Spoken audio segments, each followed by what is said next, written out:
আদো জি ভাইয়া, শর্ট কলম কত রূপ ঢালাই দিবি?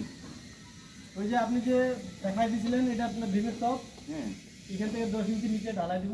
না কলম উঠবো কত রূপ? এটা আপনার মানে 10 কলম না কত রূপ কলম কর? না, এটা আপনার 12 করবো। নিচে 12 করবি? আর নিচে কাস্টিংটা একটু বাড়াই দিতে হবে। মানে 12 হ্যাঁ আর উপরে 10 উঠবো। হ্যাঁ, হ্যাঁ উপরে ভীমের উপরে থেকে 10 উঠবে।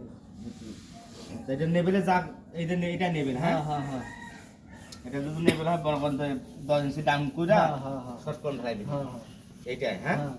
তবে এই যে ভাইয়া এটি ময়লাটি পরিষ্কার করে লাইতেছি, এটি নিলে আবার সমস্যা, হাতে বাড়ি দিই। হুম, হুম। এই যে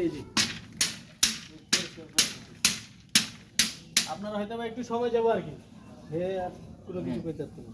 আর পরে তো টিনে বাঁচতো না না? না না বাঁচতো না। আর যদি এটা আবার এখন যখন শর্ট কলম করবো হুম তখন এর দিক যদি একটু হালকা নেওয়ার লাগে তাহলে লয়ে লেতে আরো, বুঝছেন?